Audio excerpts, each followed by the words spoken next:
the days of the quarterly earnings report could be numbered.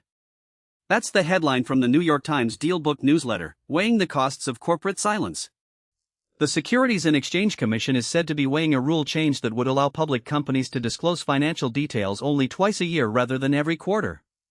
It's a shift that would test the old mantra from Louis Brandeis, the future Supreme Court justice who wrote in 1913 that sunlight is said to be the best of disinfectants, a principle that has long been a hallmark of public stock markets. Today, the S&P 500's multi-year bull market has added trillions to investors' portfolios and turned earnings season into a quarterly spectacle, giving prominent CEOs a megaphone to speak about their industries, business trends, and the global economy. Yet for years, some of those same corporate chiefs, including Jamie Dimon, Warren Buffett, and Larry Fink, have grumbled that quarterly disclosure requirements are onerous and costly. President Trump has long agreed. In his first term he called on the SEC to examine overhauling the process, and that push is picking up steam in his second administration.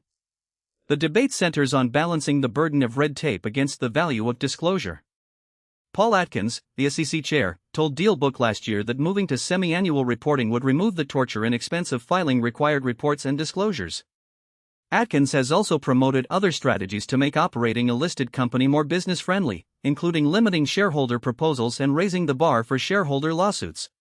He said the plan will make IPOs great again, pointing to a decades-long slump in new listings that Wall Street is keen to reverse. But the timing is awkward.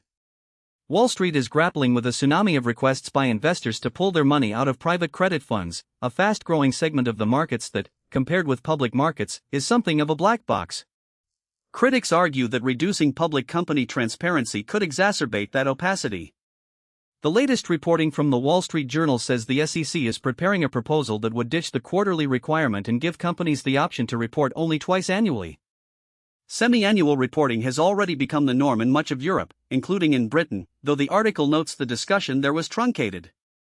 The question now is whether less frequent reporting will unleash growth and encourage more companies to go public, or whether it will dim the sunlight that Brandeis championed and potentially allow frauds to grow larger without the oversight of frequent public discourse. Where do you come down on the debate? Thanks for listening, and we'll see you next time.